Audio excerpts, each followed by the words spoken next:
Salut à vous et bienvenue pour ce nouvel épisode du podcast Jams, le podcast qui parle Amazon, e-commerce et entrepreneuriat. Aujourd'hui, j'accueille sur le podcast Fred Zibet. Donc Fred est SEO depuis 2009. Donc SEO, ça veut dire qu'il se positionne sur Google, il positionne ses sites sur Google et ce depuis maintenant plus de 10 ans. Donc il est à la tête de plusieurs sites e-commerce, donc et tout son trafic vient du SEO, donc vient de Google en référencement organique. Il propose aussi des formations donc pour enseigner le dropshipping, mais sous un angle SEO. Et il a aussi un service qui s'appelle Ecom Links, et comme son nom l'indique, qui aide les e-commerçants à récupérer des liens sur leur site e-commerce. Comme d'habitude, pour trouver plus d'infos par rapport à tout ça, ce que fait Fred, c'est en description du podcast.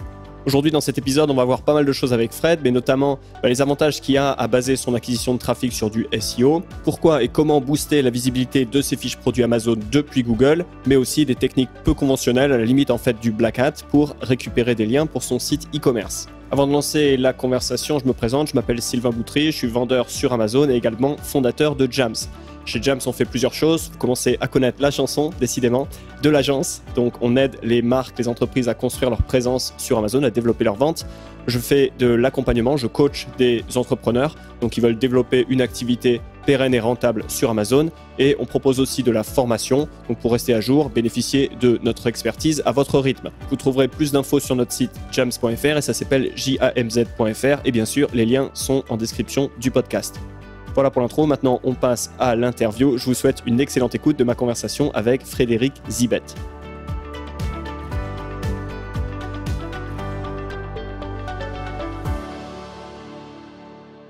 En fait, sans le savoir, j'étais sur un véritable concept de niche. Pourquoi ? Parce que le fait que le mec n'arrive pas à trouver ce produit-là, c'était l'assurance pour moi, si j'arrivais à rendre ce produit visible et à le vendre, d'être le seul sur ce créneau et du coup d'être le seul vendeur et donc m'assurer d'avoir des ventes.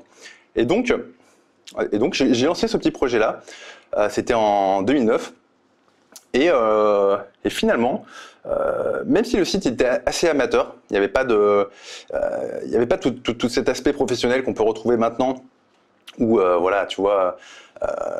les mecs font les choses vraiment très proprement, avec une vraie conscience de tout ce qui est conversion, etc. Là, j'avais vraiment lancé le truc en mode un petit peu à l'arrache, quoi. Un peu naïf. Ouais, exactement, ouais. Et naïf à la fois.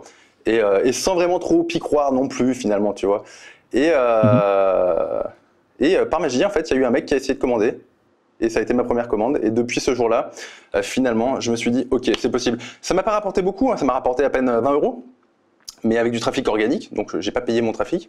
Et ça a vraiment été le début de tout. Je me suis dit, si c'est possible de le faire une fois, alors comment faire finalement pour pouvoir répéter l'opération X fois et comment pouvoir scaler. Donc voilà, c'est de là que tout a commencé. Et en 2009, si tu veux, on parlait pas trop de médias payants, enfin de trafic, d'acquisition payante. Enfin, c'était pas nécessaire, c'était pas impératif. Encore moins qu'aujourd'hui, parce que Google était beaucoup plus en mode gruyère. Et du coup, ça m'a permis de faire mes armes comme ça, plus simplement, sans prise de risque aussi. Et tu vois, j'y accorde de l'importance parce qu'au début, tu vois, j'aurais pas forcément eu le courage d'acheter mon trafic. Enfin, un peu, tu vois, la foi, comme j'avais pas forcément confiance, voilà. Et donc, ça a tout débloqué. C'est à partir de là, c'est là qu'en fait, si tu veux, via cette porte d'entrée, un petit peu amateur, là, j'ai creusé à fond tout ce qui était SEO pour pouvoir avoir des résultats les plus importants possibles. D'accord. Ce premier produit, il était déjà en dropshipping, c'est-à-dire tu n'avais pas le stock, tu as acheté le stock et fait expédier le produit après la vente, ou est-ce que tu avais importé le produit, etc., tu l'avais en stock ? Alors là, c'était assez particulier, si tu veux, parce que le produit, je le fabriquais moi-même. Tu vois, c'était vraiment en mode... Ok, voilà, donc ouais, quelque part du dropshipping aussi, parce que peut-être que tu le fabriquais à la commande et finalement, tu n'as pas de stock à gérer. Si tu veux, l'idée rejoignait, on va dire, l'une des qualités du drop, c'est-à-dire que je ne prenais aucun risque. Comme je le fabriquais, ça ne me coûtait rien, tu vois, et je pense que la plupart des gens qui font du drop, souvent, en tout cas au début, c'est parce qu'il n'y a pas cette prise de risque au niveau des frais que tu peux engager sur du stock. Complètement, ouais. Il y a toujours cette idée, hein, on la voit partout sur Internet, qu'avec le dropshipping, tu peux commencer avec 100 € dans ta poche et avoir un business qui fait des millions. Alors bon, avec plus ou moins de succès, on va dire. On n'est pas là pour juger le message et l'aura qu'il y a autour du dropshipping, mais certainement, il y a cette idée qu'on n'a pas besoin d'avoir un gros capital, pardon. On peut commencer avec moins de moyens et puis petit à petit faire grandir son activité. Alors, aujourd'hui, tu vois, à partir de là, qu'est-ce qui s'est passé? Comment est-ce que tu as continué? Donc, tu dis que tu t'es focalisé. Qu'est-ce qui s'est passé ensuite? Alors, bon, si tu veux, à partir de là, je commençais à gagner de plus en plus de sous. Enfin, ces fameux premiers 1000 euros par mois, je les avais atteints. Toujours est-il que, bon, j'ai quand même cherché un travail à côté, finalement. Voilà, je suis devenu salarié parce que par la force des choses, on m'a incité aussi à avoir un vrai métier, tu vois. Et, Quelqu'un de sérieux? ouais, exactement. Et donc, mais finalement, ça a plutôt été un bon truc. J'ai eu de la chance dans mon parcours parce que j'ai trouvé un job de développeur dans une boîte d'assurance. Okay, donc jusque-là, rien à voir. Mais cette boîte d'assurance, finalement, avait la prétention, enfin l'ambition de performer sur le web. Et bon, il y avait quelqu'un qui s'occupait du SEO à l'intérieur de cette boîte d'assurance, mais les résultats n'étaient pas trop au rendez-vous, quoi.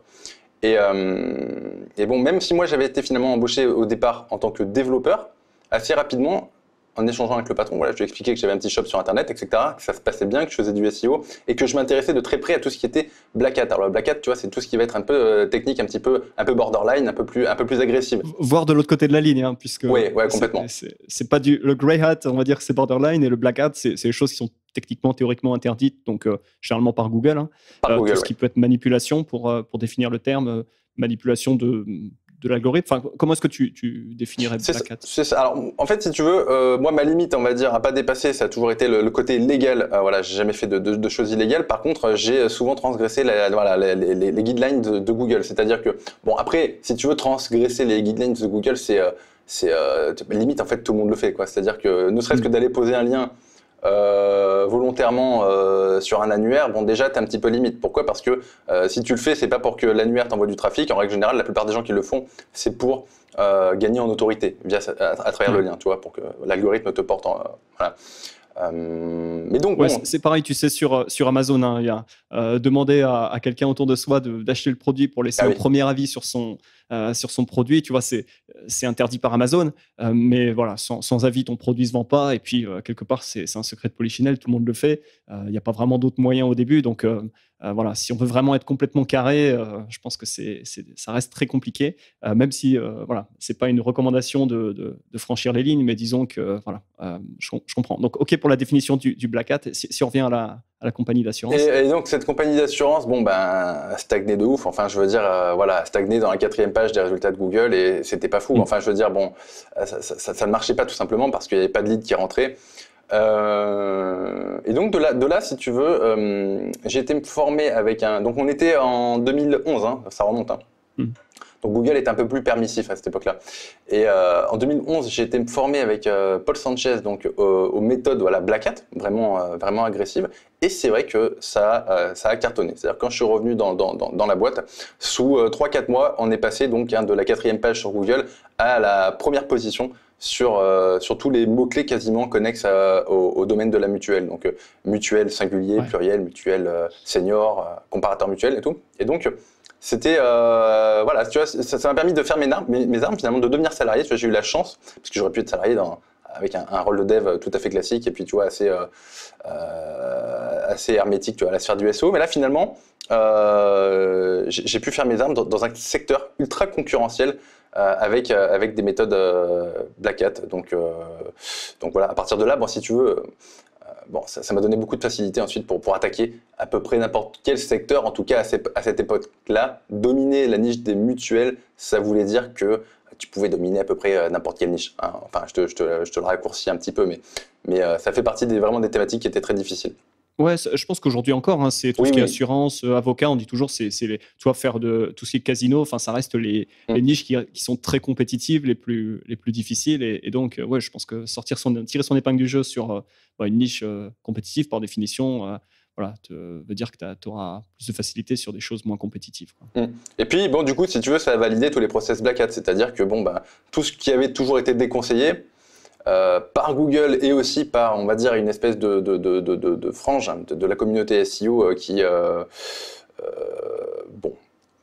n'était pas forcément partisante de ce genre de pratique. Bon, faut avouer que finalement, voilà, hein, celui qui était premier à l'écran, c'était moi. Donc C'est voilà. interdit, mais ça marche. C'est ça. Et bon. Après, il y a toujours le revers de la médaille, c'est-à-dire que ça a très très bien fonctionné.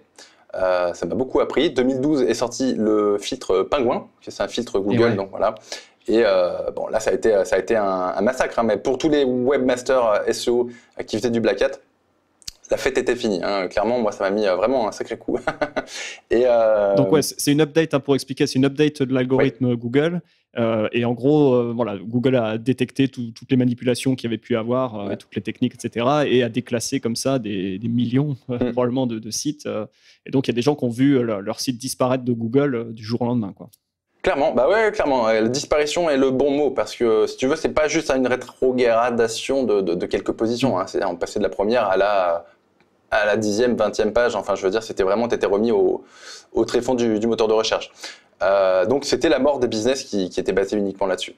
Bon, ça m'a permis ensuite d'évoluer. Bon, et puis c'est toujours pareil, hein, dans le Black Hat, si tu veux, il y a une méthode enfin comment dire, un critère qui a été, on va dire, mis en avant par Google, qui fait que si tu rentrais dans ce critère-là, ça veut dire que tu étais en mode Black Hat et que donc il fallait te couper les, enfin te rétrograder de ouf.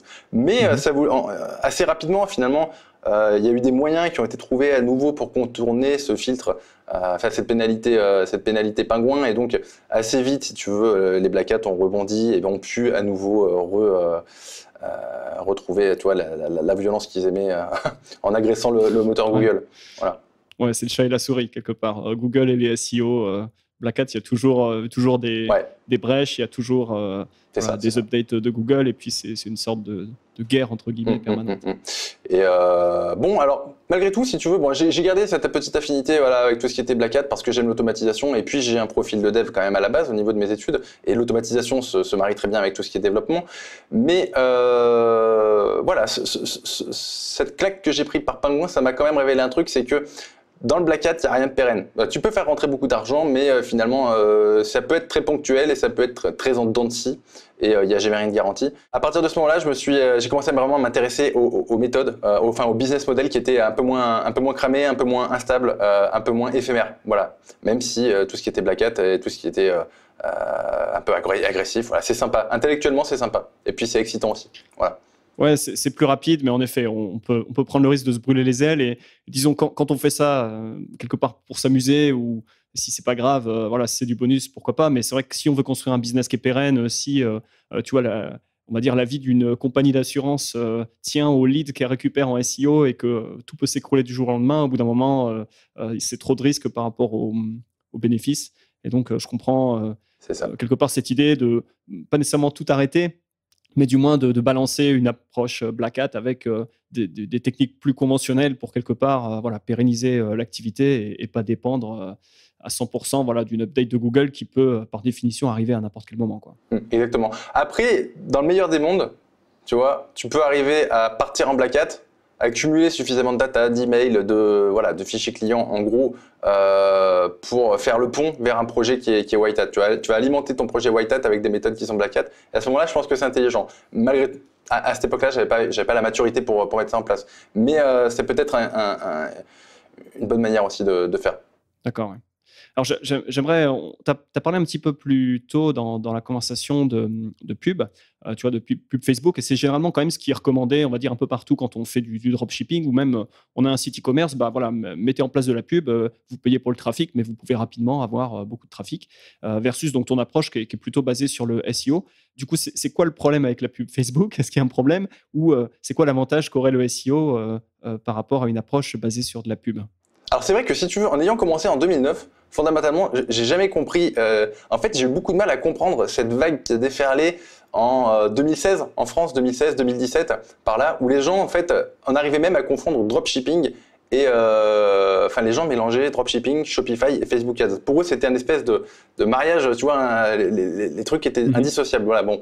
Et dropshipping était vraiment associé à Facebook Ads, alors que bon, ça n'avait rien à voir. Moi, je faisais du SEO, du drop depuis presque 10 ans. Et aucun moment j'avais fait ni pub sur Facebook ni acheté mon trafic. Bref, mais après voilà, la temporalité a fait que il y a eu des formateurs qui se sont lancés sur ce créneau-là et qui avaient beaucoup d'influence et qui ont déployé vraiment d'énormes moyens en termes de communication et qui du coup ont créé un mouvement de ouf. Shopify plus Facebook Ads en dropshipping, tout simplement. Donc, tu vois, je veux dire, à un moment donné, voilà, il y a eu cet effet de mode, en fait. Voilà. Ouais, c'est bien de rappeler que ouais, c'est des choses très différentes. Enfin, on parle même de dropshipping, on pourrait parler de e-commerce. Donc, il y a un site e-commerce d'un côté. Quelque part, ça peut être Shopify, ça peut être WooCommerce, ça peut être Magento. En fait, c'est qu'une plateforme, donc ça pourrait être n'importe quelle plateforme. Et derrière, là, à côté de ça, il y a la source de trafic qui peut venir du coup du SEO, donc en organique via Google ou via un canal payant. Donc, j'ai fait un épisode sur Google Shopping, j'en ai fait un sur la pub Facebook. Enfin, après, il y a la source de trafic, mais qui peut être n'importe quoi. Et l'idée, c'est que c'est comme des Lego qu'on peut emboîter de différentes manières. On peut aussi avoir plusieurs sources de trafic. Et donc, pour en venir à la question, tu prônes plutôt le SEO. Donc, est-ce que c'est parce que tu l'as toujours fait ou est-ce que tu vois un avantage à utiliser le SEO comme source de trafic principale sur son site e-commerce versus de la pub Facebook? En fait, un petit peu les deux. C'est-à-dire, j'ai toujours fait, donc forcément, je le maîtrise bien et donc je le prône.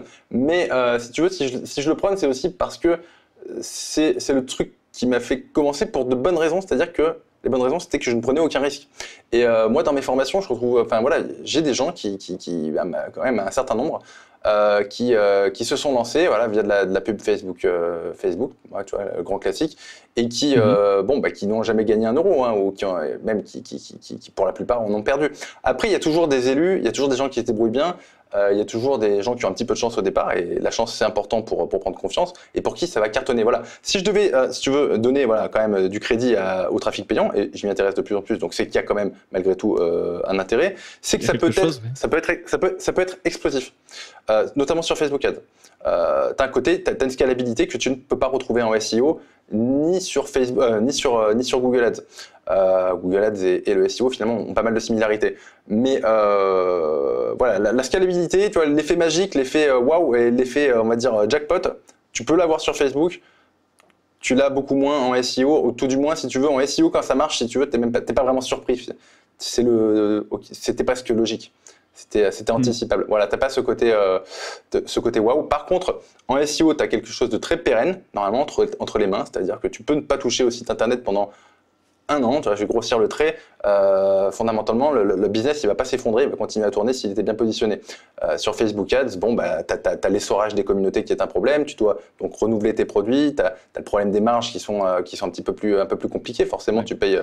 il faut surveiller quasiment quotidiennement, si ce n'est plus, où en sont les pubs, où en sont les performances, qu'on peut rapidement envoyer 1 000, 5 000, 10 000 euros dans les poches de Mark Zuckerberg si on n'a pas fait attention. Enfin, c'est sûr qu'il y a cet aspect qui demande beaucoup plus d'attention versus le SEO qui est c'est pas nécessairement passif, mais disons tel que je le perçois, tu fais le travail au début et puis les fruits vont tomber beaucoup plus tard, mais voilà, le travail a été fait.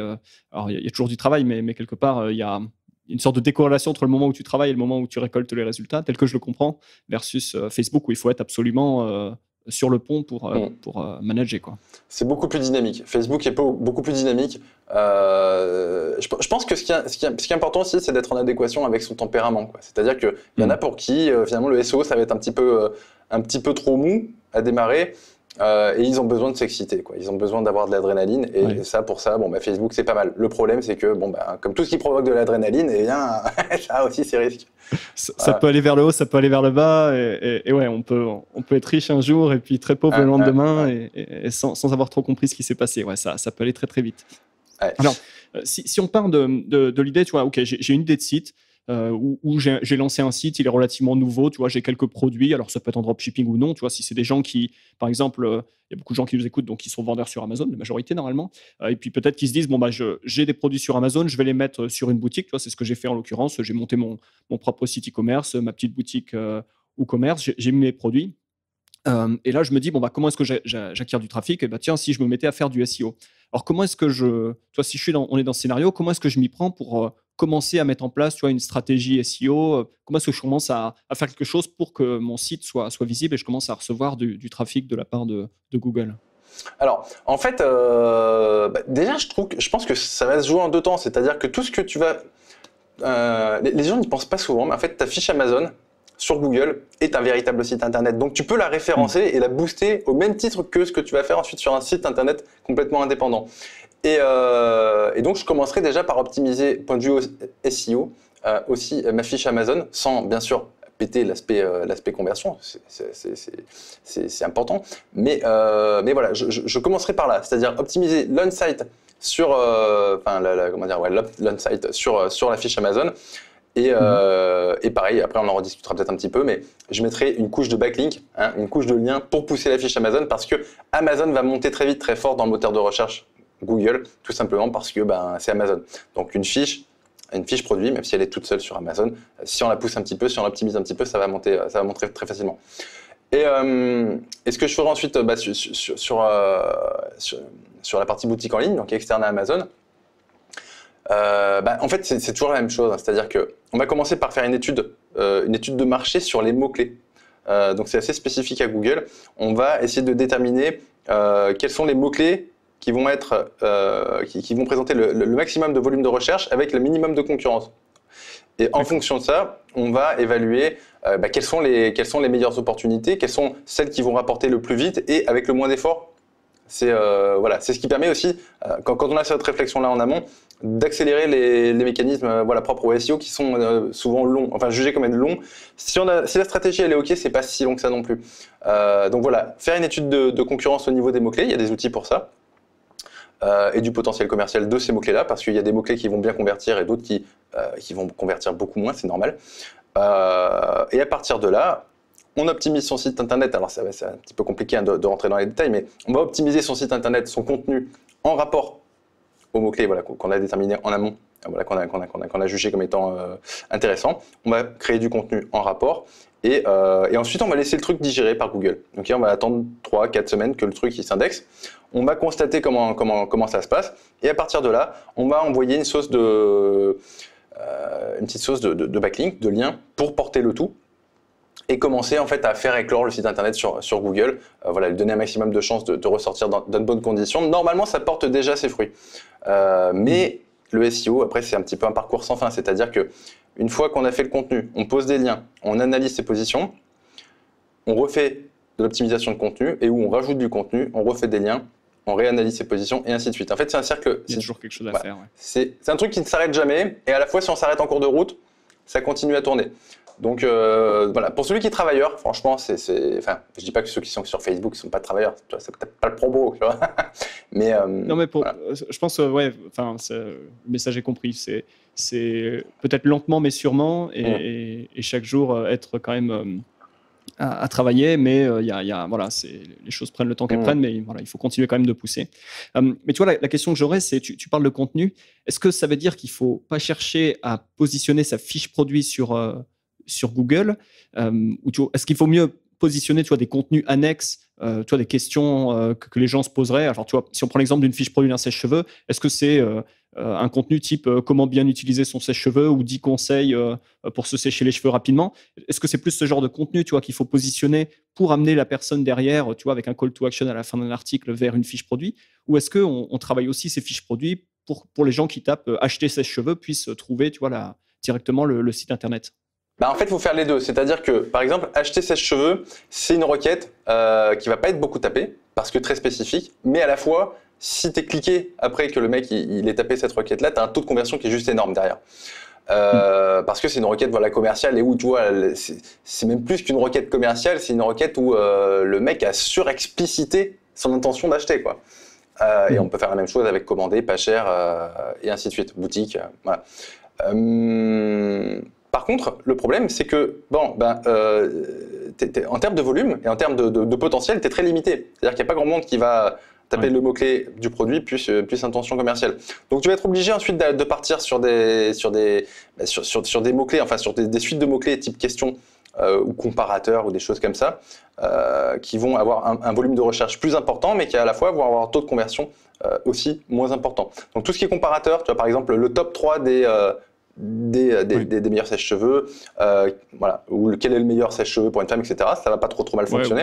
Sèche-cheveux à vie, des choses comme ça. Complètement. À vie, c'est un très bon truc.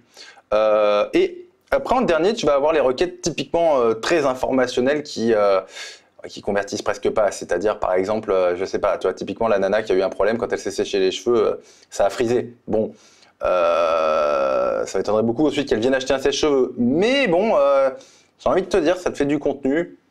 Et surtout, ce contenu-là peut aussi te servir à faire du maillage interne ensuite sur ton site internet qui va donner une autorité à ton site internet. Donc voilà, tu as 3 types de requêtes, hein, comme ça, je pense qu'on peut les découper comme ça en 3. Et il faut travailler les 3, sachant que les plus importantes, enfin moi, comment je travaille, c'est je vais du plus spécifique au plus généraliste. Et souvent, les requêtes avec les mots-clés comme acheter, commander, pas cher, avis, etc., c'est des requêtes qui ne sont pas spécialement... ça représente en soi déjà de la longue traîne, quasiment. C'est-à-dire qu'elles ne sont pas non plus ultra concurrentielles. Sont moins concurrentielles que typiquement juste sèche-cheveux. Bien sûr. Ouais. Et donc, la stratégie serait de commencer par travailler le plus spécifique et de proche en proche aller chercher à faire du plus générique ou finalement, temporellement, on peut un peu tout faire en même temps et puis voilà, tout attaquer de front. C'est-à-dire que, en fait, il faut avoir, idéalement, il faut tout faire. Mais après, il faut être réaliste. C'est-à-dire que, voilà, pour moi, partir avec un pool, tu vois, de je sais pas moi, 20 produits et 30 articles de contenu, c'est bien. Ne surtout pas oublier aussi d'optimiser ses catégories. Typiquement, par exemple, catégorie, ça pourrait être sèche-cheveux pour hommes ou pour enfants. Enfin, tu vois, ça, c'est typiquement des titres de catégorie. Il y aurait plein de choses à dire. Positionner les pages catégories du site e-commerce sur des requêtes qui correspondraient, quoi. C'est ça. Mais surtout, en fait, si tu veux... Bon, attends, je vais faire un petit point par rapport à ça. C'est que ce qui va aussi être important et que les gens ne comprennent pas toujours, c'est que l'intention de l'internaute doit coller en fait à la typologie de la page sur laquelle ils vont atterrir. Donc, demain, si je tape acheter sèche-cheveux, la logique veut, la plupart des internautes, en fait, ce qu'ils veulent, c'est tomber sur une fiche produit qui vend un sèche-cheveux ou sur une catégorie. Mais ils ne veulent pas tomber, a priori, sur une fiche, tu vois, de type comparateur ou encore moins d'informations. Quand ils tapent acheter sèche-cheveux, ils veulent tomber sur une catégorie, sur une fiche produit. Quand ils tapent comparateur, non, je vais t'en prendre un autre. Quand ils tapent sèche-cheveux rouge, ils veulent tomber sur une catégorie qui liste tous les sèche-cheveux rouges. Et peut-être moins sur une fiche produit. Ça se discute. Mais en fait, c'est pas compliqué. La réponse, elle est à l'écran. Si vous voulez savoir ce que Google attend de vous, pour bien vous positionner, vous tapez sèche-cheveux rouge sur Google et vous regardez les 5 premiers résultats. Est-ce que ce sont des fiches produits qui ressortent? Est-ce que ce sont des catégories ou est-ce que ce sont des articles éditoriaux? Par expérience, je pense que articles éditoriaux, vous ne les retrouverez pas dans les 5 premiers. J'en sais rien, peut-être que je vais me faire contredire, mais la règle, elle est là. Et ce sera certainement des fiches produits ou des fiches catégories. Et il faut toujours se baser de plus en plus, surtout sur des requêtes très courtes comme ça, que Google comprend très bien, il faut se mettre en phase par rapport aux intentions de l'internaute. Ce qui n'était pas vrai il y a quelques années encore. Voilà. C'est important. Ouais, c'est une question, comme je comprends, de pertinence. Oui. L'utilisateur qui tape quelque chose dans Google a une idée derrière la tête et Google cherche à fournir la page de résultats contenant les choses les plus pertinentes possibles, ce qui est finalement un peu le cas, la même chose avec Amazon. Hein. Tu peux voir la personne qui tape sèche-cheveux 15 watts sur Amazon, elle cherche un sèche-cheveux 15 watts, et donc le but du SEO Amazon, c'est de se placer sur les requêtes, et on va dire, si tu renverses la chose, Amazon cherche à pouvoir proposer les pages produits, les fiches produits les plus pertinentes sur chacune des requêtes qui sont entrées. Et donc, toi aussi, en tant que SEO Amazon, tu vois, ton rôle, ça va être de travailler ta fiche produit de sorte que Amazon cerne très bien ce que c'est et puisse te servir sur les bons mots-clés, quoi. Et je pense que quand tu fais de ce que je comprends, quand tu fais ta stratégie SEO sur Google, c'est un peu la même chose, c'est aller bien signaler à Google, ce qu'est ton contenu, ou bon, j'imagine que Google est à même de comprendre relativement bien, mais peut-être dans la façon dont tu mets des backlinks, etc., pour vraiment que Google comprenne et puisse après montrer ta page sur des requêtes qui correspondent. Ouais, complètement. Et pour enrichir tout à l'heure un petit peu le propos, pour savoir comment identifier des requêtes commerciales qui ne sont pas évidentes, une fois que tu as essoré les acheter, commander, les pas chers et les avis, en fait, il y a quelque chose qui est assez sympa pour ton audience qui certainement est portée à Amazon, c'est d'aller faire des recherches mots-clés en fait, sur le moteur de recherche Amazon. Tu prends toutes les suggestions qu'il y a sur Amazon. Pourquoi? Parce que les suggestions qui sont sur Amazon sont toutes des suggestions orientées intention d'achat. C'est normal, on est sur une place de marché qui vend uniquement que du produit, il n'y a pas d'informations sur Amazon.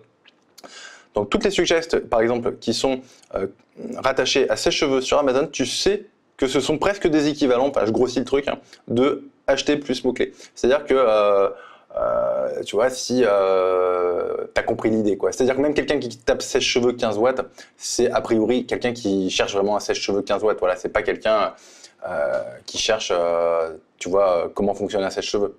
C'est pas, bien sûr, oui. voilà. Oui, sur Amazon, c'est du trafic chaud par définition, il y a une intention d'achat par définition. Et donc, pour résumer, tu parles de l'autocompletion. Donc, si on tape sèche-cheveux sur la barre de recherche Amazon, Amazon va automatiquement dérouler une liste de propositions.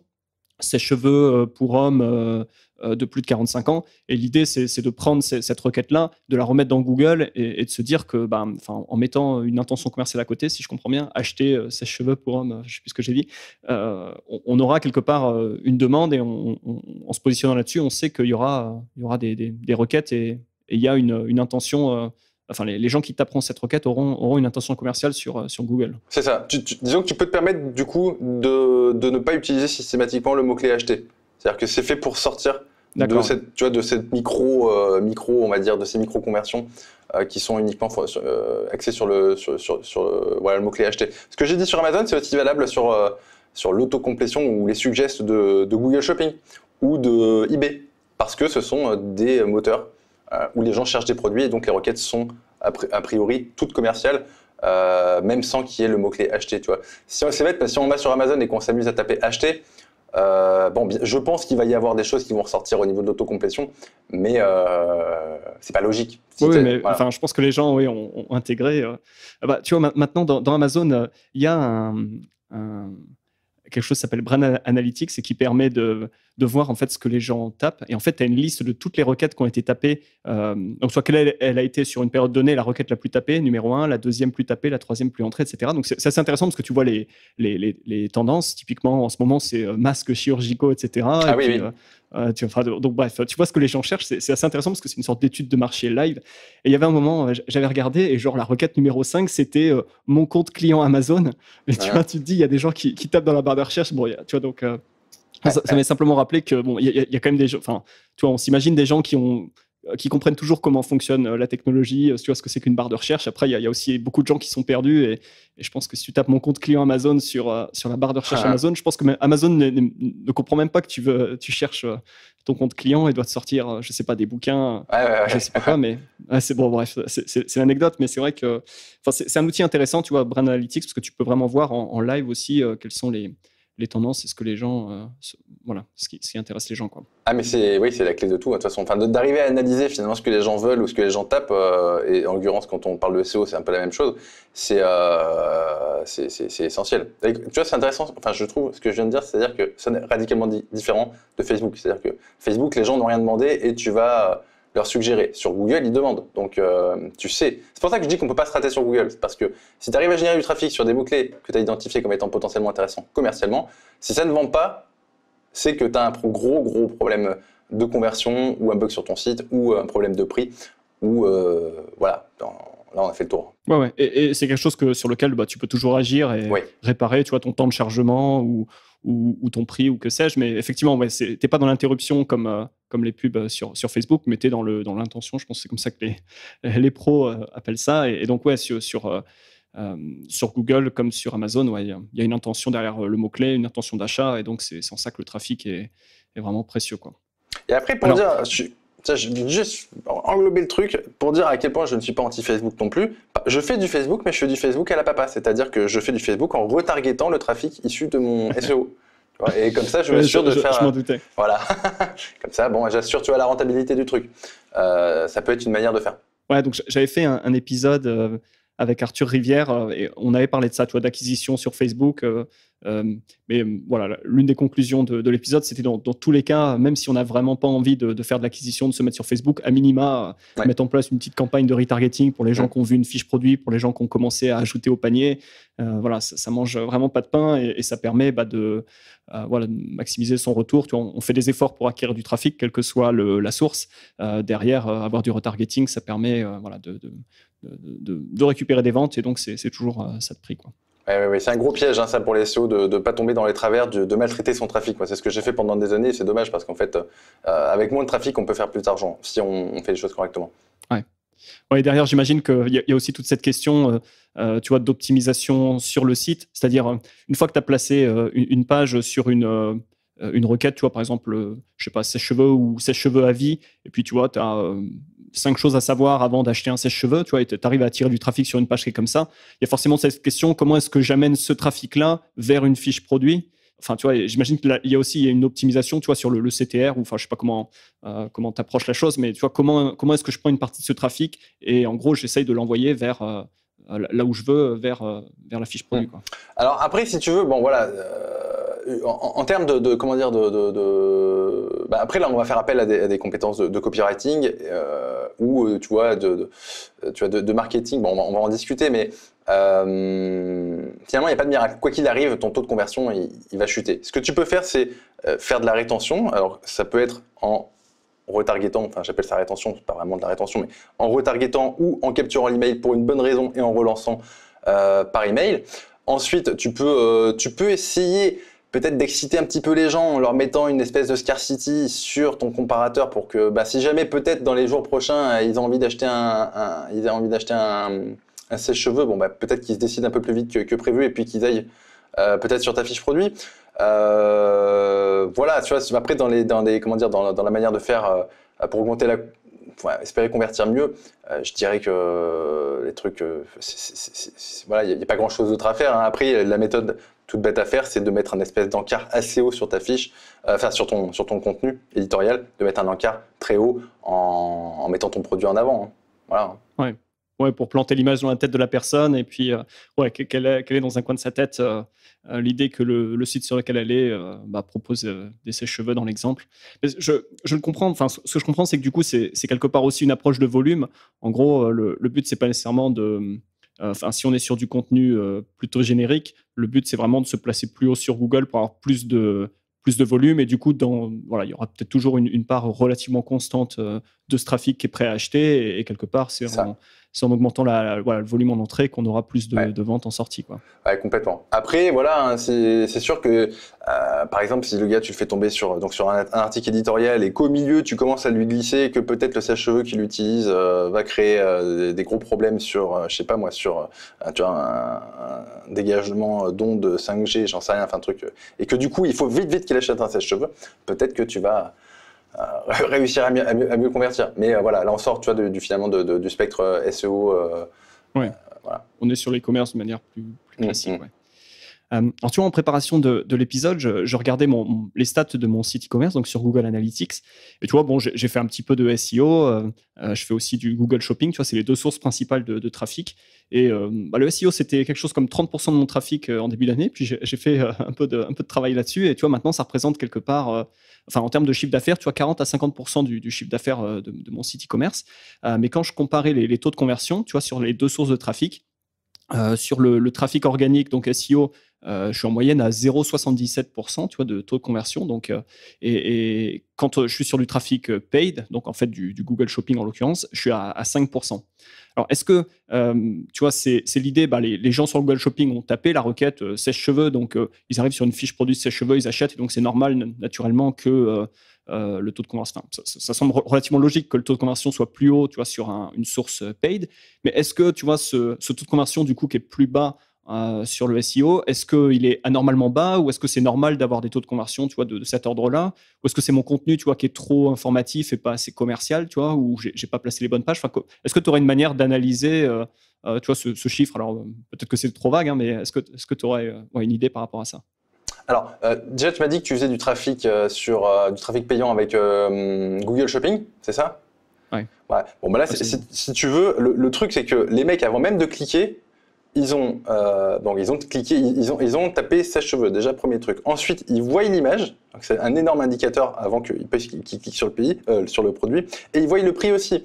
Donc, si quelqu'un qui clique là-dessus, s'il convertit pas, tu vois, ce que je veux dire, c'est qu'il y a presque un problème. Donc en fait, c'est normal que tu sois si haut à 5,2.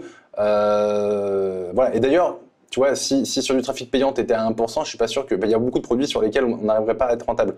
Donc là 5,2, si tu veux, voilà, moi je trouve ça c'est assez normal. Et surtout le différentiel avec ton trafic organique. Alors c'est vrai qu'il est assez violent. 0,77 c'est assez peu, mais le truc, c'est que, en fait, si tu regardes, hein, tu regarderas, mais au début de ton site internet, enfin, quand tu as lancé ton site internet, 2 mois après, certainement ton taux de conversion était plus haut. Mais parce que tu faisais moins de trafic et ton trafic était plus ciblé. Le problème, c'est que quand, en règle générale, quand tu commences ensuite à pousser ton site internet, à produire beaucoup de contenu, y compris du contenu informationnel, tu vas commencer à popper, à apparaître sur tout un tas de longues traînes et d'ultra longues traînes qui n'ont finalement plus grand chose à voir avec ton sujet initial qui est de vendre du sèche-cheveux.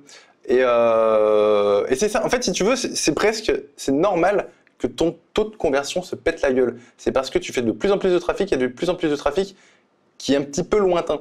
Voilà, donc après, si tu veux, ça on peut l'analyser très simplement, et pour tous ceux qui nous écoutent, ils peuvent analyser ça très simplement. Il suffit de vous rendre sur Webmaster Tool, donc Google Webmaster Tool, hein, c'est un service voilà, ok. Et vous regardez tout simplement les mots-clés qui vous permettent de générer du trafic. Et vous allez voir en fait que si vous avez fait du travail SEO sur votre site internet, petit à petit, vous allez apparaître sur de plus en plus de mots-clés et l'éventail va s'élargir. Mais le problème, c'est que bien souvent, le taux de conversion baisse. Par contre, le nombre de ventes augmente quand même, en fait, parce que voilà. C'est exactement ce qui se passe. La part en organique en termes de chiffre d'affaires monte parce que j'ai de plus en plus de trafic, mais ouais, le taux de conversion semble baisser, en effet, je pense, parce que je ratisse de plus en plus large, et du coup, il y a du trafic qui est froid ou peu qualifié, mais donc, ouais, il n'y a pas besoin de s'alerter par rapport à, on va dire, un taux de conversion bas pour peu que le chiffre d'affaires monte. C'est ce que. Ouais, dans l'idée, c'est ça. Après, bien sûr, en fait, si tu veux, voilà, pour moi, il n'y a pas de surprise, ça s'explique bien. Mais ce qu'il y a d'intéressant, c'est ensuite d'aller sur Webmaster Tool et de constater quand même, malgré tout, pourquoi. Normalement, la raison, je vous l'ai donnée, mais il peut y avoir tout un tas d'autres raisons. Et dans tous les cas, Webmaster Tool est une super plateforme pour détecter les anomalies, mais aussi les opportunités. C'est-à-dire que si jamais vous vous rendez compte que sur des mots-clés à fort trafic, à trafic correct, vous êtes positionné 4e, par exemple, entre la 4e et la 10e position, c'est vraiment des places, c'est des mines d'or en fait, d'informations, parce qu'il vous suffirait de passer 3e pour que ce mot-clé-là, précisément, vous rapporte beaucoup plus de trafic. Je vous invite à aller regarder sur Google, mais en gros, sans être très précis, 80% des clics sur Google, sur une requête donnée, c'est entre la première et la 3e position. Dès que vous êtes sur la 4e position, le taux chute drastiquement. Et donc, quand vous identifiez avec Webmaster Tool les positions sur lesquelles vous êtes entre la 4e et la 10e position, là, une petite optimisation sur les pages en question qui sont positionnées, ou une petite campagne de netlinking, de liens, et ça vous fera passer dans le top 3 sans difficulté et sans trop d'efforts. En fait, c'est ça qui est important, c'est stratégiquement de bien choisir, on va dire, ces angles d'attaque. Avec rien du tout, là, vous êtes assuré d'avoir des croissances continues, d'autant plus que lorsque vous allez faire ce travail pour passer dans le top 3, il ne faut pas croire que ça va pousser uniquement ce mot-clé-là. Ça va pousser l'ensemble de votre site internet, donc de nouvelles positions qui vont popper entre la 4e et la 10e position. Et en ça, si tu veux, c'est vraiment sans fin. Ouais, on comprend qu'il y a une sorte de 80-20 et de question où est-ce que j'applique mes efforts. Et typiquement, si on est déjà en page 1, c'est que le site semble pertinent à Google. Et en ajoutant un petit peu d'effort là-dessus, on peut tout de suite avoir des résultats alors démesurés, je ne sais pas, mais du moins beaucoup plus importants. Ouais. Donc, c'est un super conseil de regarder, en gros, où est-ce que je suis déjà en page 1 et qu'est-ce que je peux faire pour améliorer mes classements sur cette première page. Ouais. Au passage, tu as parlé de liens, de backlinking, de netlinking. C'est simplement donc, le fait de récupérer des liens externes qui pointent vers le site et qui indiquent à Google que le site a de l'autorité. Tu corriges si je me trompe. Ouais, non, c'est ça. Et donc, c'est quelque chose d'assez primordial puisque, on va dire, produire le meilleur contenu du monde, ça ne suffit pas. Il faut que Google puisse le reconnaître et ça passe par récupérer des liens. Alors, ce serait, alors c'est peut-être finalement un peu large comme question, mais comment est-ce qu'on peut récupérer des liens d'une manière générale quand on est e-commerçant ?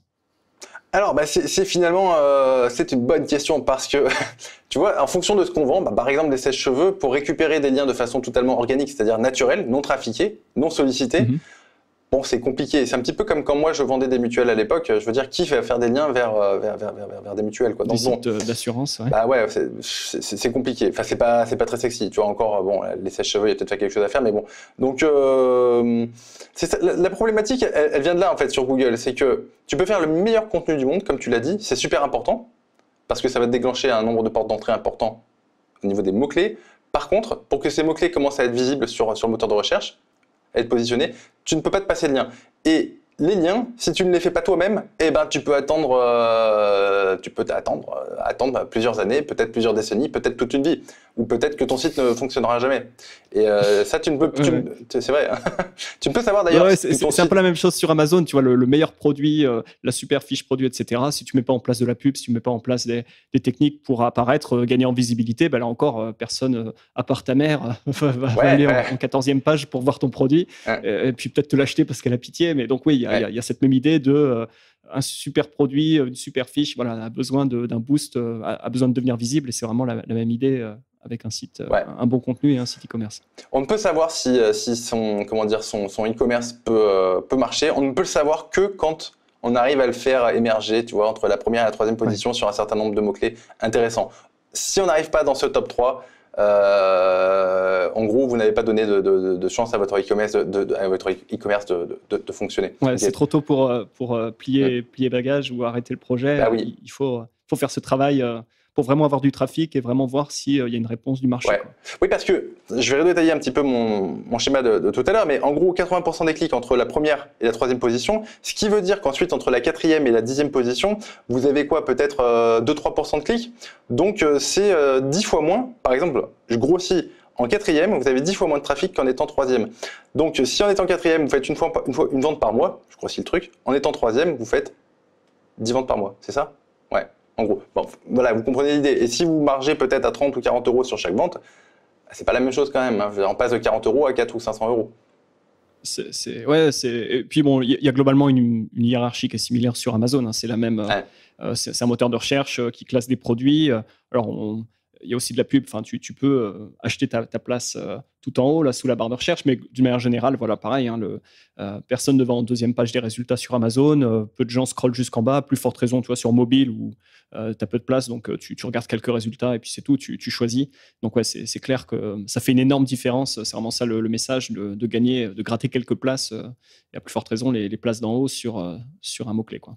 Ouais, complètement. Et donc la question c'était comment est-ce qu'on récupère des liens quand on est e-commerçant et qu'on a un produit qui est quand même un peu sexy, tu vois, on vend pas des fausses sceptiques en ligne. Du coup, il y a peut-être des gens qui ont envie de faire tu vois, on va dire bon, tu vois, le sèche-cheveux, je pense que c'est pas un mauvais exemple. Est-ce qu'il y a une manière ou une approche que tu préconises? Dans mes formations, si tu veux, j'enseigne aux membres comment aller choper du lien gratuit. Ça marche toujours. Mais c'est de plus en plus compliqué et surtout en fonction de la niche dans laquelle tu es, ça ne va pas suffire. Donc, les meilleurs moyens et les plus simples à mettre en œuvre et que j'encourage tout le monde à mettre en œuvre, y compris pour sa fiche Amazon, en gratuit, c'est tout simplement d'aller sur peut-être, tu vois, alors peut-être pas pour les fiches Amazon, remarque, mais tout ce qui est annuaire CCI, les chambres d'industrie et commerce, tout ce qui est, je sais pas moi, annuaire de mairie, des trucs comme ça, des trucs très institutionnels auxquels on ne pense pas, ne pas hésiter à aller, inscrire sa société et son site internet là-dedans, déjà. Ouais, d'accord. Ouais, t'inscris pas ton sèche-cheveux sur bien sûr, la mairie de Charleville-Mézières, mais tu inscris ton boutique, ta société et du coup par extension, vu qu'il y a un champ site internet, tu mets un lien vers ton site internet. Exactement.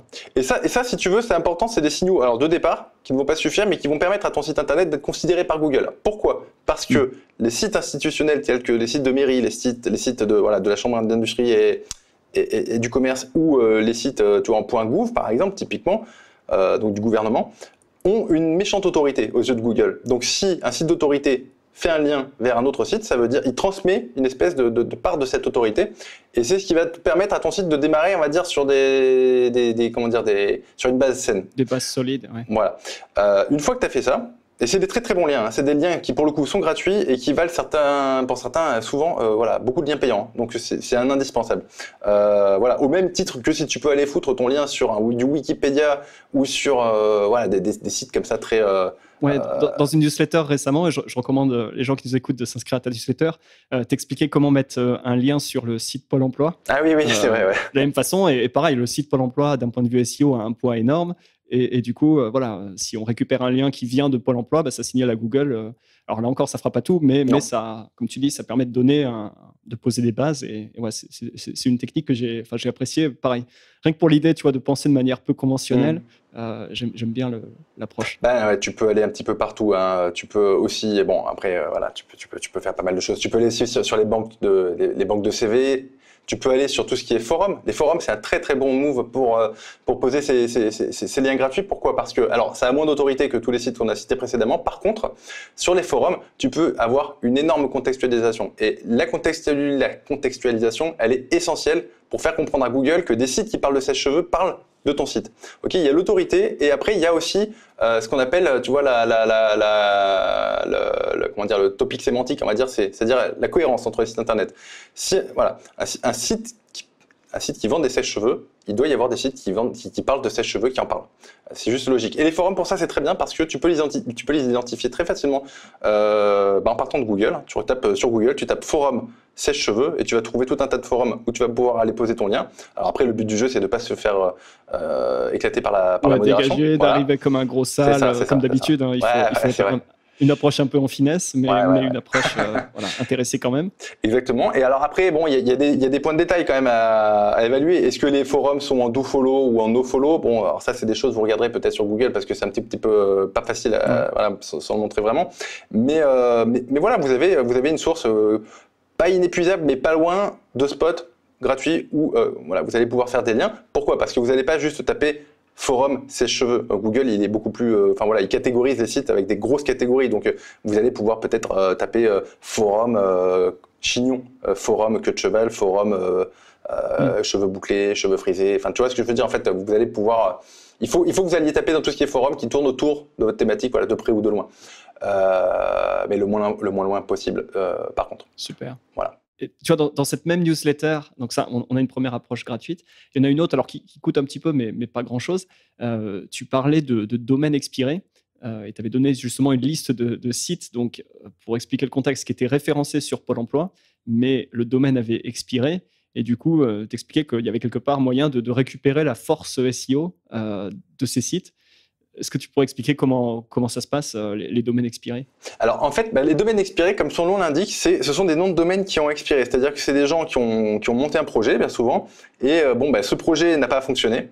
Ça arrive aussi assez souvent, mais ces projets-là ont ces noms de domaine-là, donc reliés à ces projets, ont capitalisé sur des liens rentrants. C'est-à-dire ils ont des liens qui pointaient vers leur nom de domaine, pour parfois en grand nombre. Mais si ces gens-là ne renouvellent pas leur nom de domaine, les noms de domaine tombent dans le domaine public et vous pouvez les racheter. Et le plus beau là-dedans, c'est que quand vous les rachetez, vous conservez, en fait tous les liens rentrants qui pointent vers ce nom de domaine-là. Ce qui fait qu'en fait, vous ne partez pas de zéro.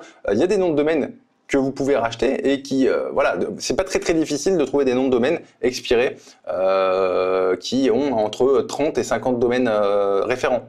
Alors après, il y a tout un système d'enchères. On peut les acheter gratuitement et très rapidement sur un nom de domaine sur un site internet qui s'appelle expireddomaine.net. Donc là, ils sont déjà dans le domaine public. Vous pouvez les acheter. Il n'y a pas de système d'enchères, etc. Mais voilà, en gros, l'idée, pour pas trop dans le détail, l'idée c'est de ne pas partir de zéro. C'est super important. Pourquoi? Parce qu'il y a pas mal de gens qui disent que le SEO est lent. Et passer par des noms de domaine expirés, ça permet déjà d'accélérer franchement les processus. Ouais, donc on parlait de ça, tu vois, de la rapidité de mise en place, tu vois, de la pub Facebook versus le SEO, mais il y a quand même des techniques pour accélérer, pour pas partir de zéro, comme tu viens d'expliquer. J'imagine que tu détailles tout ça dans les formations, c'est vers là qu'on va renvoyer les gens, mais ouais, il y a en effet pas mal de choses à faire pour accélérer les choses d'une manière générale.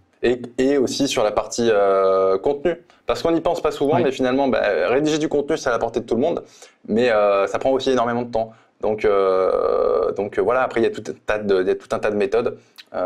Sans tomber dans l'aspect Black Hat, finalement, il y a tout un tas de méthodes qui permettent d'accélérer énormément les processus et d'améliorer sa productivité quand on fait des contenus. Il y a tout un tas d'outils maintenant qui permettent de générer du contenu plus ou moins automatiquement. Et quand on dit générer du contenu, c'est pas 3 ou 4 pages. Vous pouvez générer un petit millier de pages sans...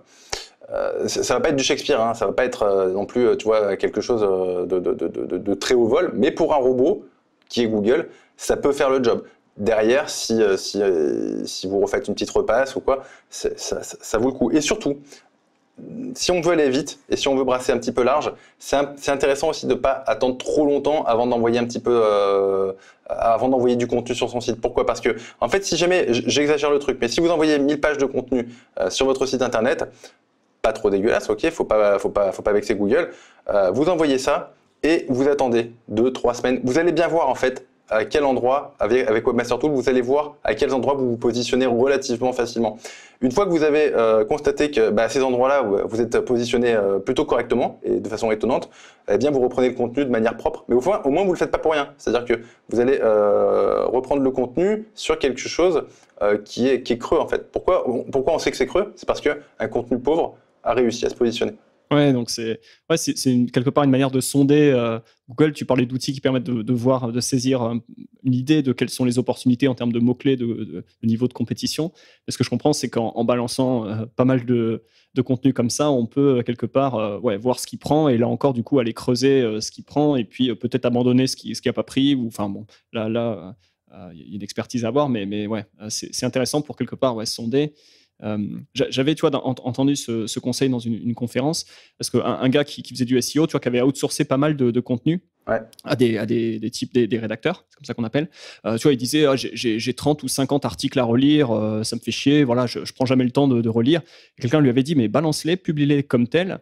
Et encore une fois, tu regardes dans 4 semaines lesquels ont commencé à se positionner et tu peux toujours aller relire ceux qui ont pris, les améliorer, les retravailler s'il le faut. Mais voilà, avec cette idée de ne sois pas le bottleneck, balance le contenu, même s'il n'est pas parfait au début, ça sera probablement good enough pour un robot. Et encore une fois, si ça prend, tu peux toujours aller passer du temps là où on est toujours dans cette idée de maximiser, d'appliquer ses ressources à l'endroit où ça fera le plus de différence. C'est encore une approche similaire à celle que tu as expliquée, quoi. Complètement.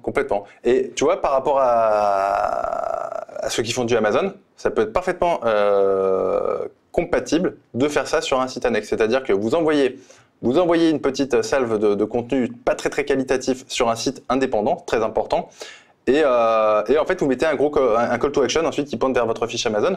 Il n'y a pas de problème particulier à ça. Et ça permet, si tu veux, aussi d'aller ramasser finalement les miettes qu'Amazon est incapable d'aller ramasser parce qu'une fiche produit, elle n'est pas extensible à l'infini.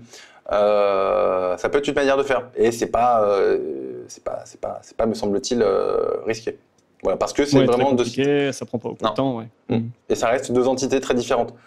Donc il n'y a pas de souci. Voilà, parce que, alors, il faut faire attention avec tout ce qui est Black Hat, par contre. Il faut savoir, à un moment donné, quand on débute, après, des fois, on s'enflamme un petit peu. Voilà, il faut essayer de rester dans cette espèce de zone grise, quand même, qui fait que vous n'allez avoir que les bons côtés de l'automatisation. Voilà. Ah ouais. Je pense que c'est quand même nécessaire de se renseigner sur ce qu'on fait, parce qu'en effet, le but, le message ici, c'est de pas faire de bêtises. C'est si on transgresse la ligne, qu'on le fasse en connaissance de cause, on va dire, et qu'on sache ce à quoi on s'expose. Et c'est dommage de griller une fiche produit sur Google ou de faire un peu n'importe quoi et de le payer. Parce qu'encore une fois, j'imagine qu'il y a toujours moyen de revenir sur une pénalité Google, mais ça va prendre du temps, ça va prendre des ressources, et donc autant éviter de faire les mauvaises choses dès le début, quoi. Alors, t'as 1000 fois raison. C'est-à-dire que c'est le genre de truc qu'il vaut mieux éviter. Hein. C'est limite, si j'ai un site qui se fait péter par Google, je pense que je repars à zéro. Hein. Après, ça dépend, si tu veux, de l'effort qui a été mis en place sur toute la partie off-site. Mais bon, bien souvent, je pense que je préférerais repartir à zéro. C'est très compliqué de faire repartir un site qui a été pénalisé par Google. Voilà. Mais il n'y a pas de raison que ça arrive si on fait les choses dans les clous. Voilà. Enfin, à peu près. D'accord. Alors, on en parlait aussi en préparation de l'épisode. Donc, OK, là, tu vois, le e-commerçant a fait son site, il a commencé à mettre du contenu, éventuellement, il a un peu automatisé, donc il commence à avoir des choses, mais la chose qui reste et qui prend du temps et qui est difficile, ça reste le backlinking, donc obtenir des liens. Et comme tu le disais, ça n'arrive pas ou très lentement, ça n'arrive pas naturellement ou ça arrive très, très, très lentement naturellement. Et donc, il y a une grosse part du SEO quand même qui consiste à aller récupérer des liens externes. Et pour aider les e-commerçants à récupérer des liens externes, tu as monté un service qui s'appelle Ecomlinks. Est-ce que tu pourrais expliquer un peu la genèse, comment ça fonctionne, enfin, qu'est-ce que c'est Ecomlinks ? En fait, donc, depuis 2016, je fais de la formation SEO Drop, enfin SEO e-commerce, et bah, ça marchait bien, ça marche pour pas mal de gens, enfin les membres sont plutôt contents, enfin tu vois, c'est toujours bien passé pour moi, les gens ont toujours été bienveillants et tout, parce que ça se passait bien, c'est une belle petite communauté, très sympa. Par contre, il y a un truc que j'ai constaté, c'est que les gens se donnaient souvent beaucoup de mal pour trouver la niche, faire le site internet, mais derrière, ils lâchaient l'affaire en fait dès qu'il s'agissait de faire des backlinks. Et c'était juste... Mais c'était vraiment ultra dommage parce que des fois, enfin, il y a un truc qu'il faut considérer. Un site qui a 0 lien et un site qui a ne serait-ce que 10-15 liens, 10-15 bons liens, c'est pas grand-chose hein, au niveau de la quantité. Mais en termes d'impact sur Google, ça n'a strictement rien à voir. Enfin, je veux dire, c'est le jour et la nuit. Donc pourquoi on a lancé Ecomlinks? En fait, finalement, c'est tout simplement pour ma communauté, à l'origine, leur permettre de sous-traiter cette partie netlinking qui peut être assez relou, il faut le dire. Même si moi, c'est ce qui m'a passionné dans le SEO, finalement, c'est beaucoup plus l'aspect netlinking que l'aspect optimisation des contenus. Mais voilà, toute cette partie-là de génération de liens, on peut la prendre en charge pour un coût voilà, qu'on a voulu, tu vois, dans les clous et adapté surtout aux e-commerçants. Voilà, ça marche bien, on teste ça depuis plus d'1 an maintenant sur ma communauté. Alors avant ça s'appelait pas Ecomlinks, c'était des packs de liens, mais fondamentalement c'est le même réseau et voilà, ça pousse bien. À partir du moment où le gars il a bien choisi sa niche, enfin il a choisi une niche correcte, qu'au niveau de l'on-site il a fait les grands minima, le site il va pousser et donc voilà. Ouais. Un petit peu. Donc ouais, d'abord en guichet fermé, maintenant sur un service, donc bien sûr je mettrai les liens en description. Et typiquement pour un vendeur sur Amazon qui cherche à soit à développer son site, voilà, qui a commencé à faire des choses mais qui cherche à mettre les watts, c'est typiquement un service qui petit à petit va vous ajouter des liens périodiquement, c'est ça de manière C'est ça. On fonctionne sous forme d'abonnement, ce qui nous permet aussi de limiter les coûts et de pas toujours avoir à aller courir après les clients. On essaye de récompenser, on va dire, l'engagement des gens. On essaye de pas être des milliers là-dedans, mais voilà, de suivre les gens. Et du coup, on est sur une formule sur abonnement. Et du coup, on envoie des liens tous les mois. Alors, vous irez voir sur le site, hein, mais c'est entre 3 et 6 liens. Après, il y a un autre truc qu'il faut prendre en considération et sur lequel j'aimerais appuyer, c'est que les liens qu'on fait via Ecomlinks, ça n'a strictement rien à voir, et c'est important à préciser, avec les prestations que vous pourrez retrouver sur Fiverr à 5 € où vous pouvez avoir plusieurs milliers de liens. L'aspect qualitatif est primordial sur Google. Il vaut mieux un seul bon gros lien plutôt que 10 000 liens complètement péraves.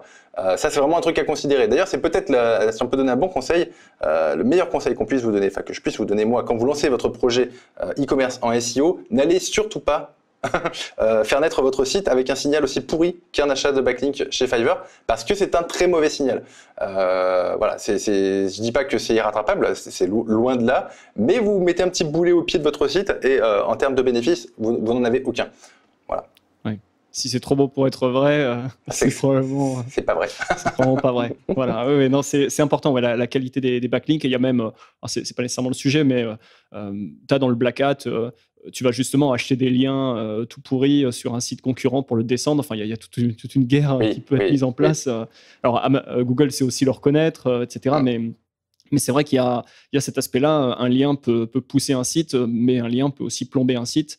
C'est bien que tu le rappelles parce que voilà, un débutant, là encore, peut se dire que j'ai trouvé un super raccourci. Il n'y a pas nécessairement il y a quelques raccourcis, t'en as donné certains, mais il faut faire attention parce qu'encore une fois, voilà, se prendre une pénalité ou se mettre un boulet au pied, c'est jamais bon. Oui, et puis bon, on peut avoir tendance à se dire, mais qu'est-ce que c'est que ce truc, ça marche pas, quoi. Mais c'est juste que les liens étaient pourris, en fait. Voilà, si on doit garder une vue globale, Google, c'est pas compliqué. C'est une architecture, il faut que le site soit crawlable, indexable, visitable par Google. Ça, c'est le premier point. Deuxième point, contenu, pour qu'il y ait des mots-clés qui deviennent candidats sur le moteur de recherche. Et troisième point, des liens. Et basta. Ça s'arrête là, en fait, hein, finalement. Hein. Voilà. Pour la partie SEO, bien sûr. Hein. Ouais, super. C'est bien résumé. Je pense qu'on a parlé au moins de la partie contenu et de la partie lien. Et donc, pour les gens qui veulent en savoir plus sur tout ce qui touche au SEO, je mettrai le lien vers ton site, ta newsletter en description du podcast. Et bien sûr, pour les gens qui seraient intéressés par joindre le service Ecomlinks, récupérer des liens, de la même façon, je mettrai le lien en description du podcast pour les gens que ça intéresse. Ouais, carrément. Il reste... Et je précise juste un truc, les gens qui veulent pousser uniquement leurs fiches, qui sont uniquement sur Amazon et qui veulent pousser leurs fiches sur Google, c'est compatible. Hein. Voilà. Ouais, super. Ouais, ouais. Ah, bah, c'est super que tu le dises, effectivement. Je pensais site e-commerce, mais effectivement, pour les gens qui veulent mettre en avant, ok, ça marche aussi. Impeccable. Eh ben, tout est dit. Il me reste à te remercier, Frédéric, pour tout ce que tu as partagé. À dire à très bientôt. Eh ben, merci Sylvain, à très bientôt. Ciao, ciao tout le monde. Voilà pour l'interview, j'espère que ça vous a plu et que vous avez appris énormément de choses sur le SEO. En tout cas, moi quand j'ai raccroché avec Frédéric, j'ai eu tout de suite envie de m'y mettre et de faire beaucoup plus de SEO parce qu'il y a vraiment du potentiel. J'ai déjà pas mal de ventes sur mon site e-commerce qui viennent du SEO, qui viennent de Google, mais je me suis aussi rendu compte en discutant avec Frédéric qu'il y avait énormément plus de choses à faire et donc je me suis déjà mis sur le sujet depuis la fin de l'enregistrement de cet épisode. Je le disais en intro, Frédéric propose de la formation donc pour enseigner aux e-commerçants le SEO. J'y ai eu accès, c'est vraiment des super formations, je vous les recommande vraiment parce que vous aurez tout ce dont vous avez besoin pour commencer, mais aussi pour aller bien au-delà du niveau débutant en SEO. Donc si vous êtes e-commerçant et que vous voulez commencer à construire une stratégie basée sur le trafic organique, je vous recommande les formations de Fred et bien sûr, elles sont en description du podcast. Vous trouverez le lien pour accéder aux différentes pages de présentation. Vous trouverez également en description un lien vers Ecomlinks, donc le service de backlinking fondé par Frédéric. C'est un service que j'ai rejoint suite à l'enregistrement avec le podcast, donc je vous ferai un retour, un de ces quatre. Pour l'instant, ça vient de commencer, donc les liens en SEO, ça prend toujours un petit peu de temps avant de vraiment se matérialiser, de voir les effets se matérialiser, mais en tout cas, j'ai rejoint le service et je vous tiendrai au courant des résultats. Voilà, c'est tout pour aujourd'hui. J'espère que l'épisode vous a plu. Je vous remercie d'être resté jusqu'à la fin et je vous dis à très bientôt pour un futur épisode. Bye bye.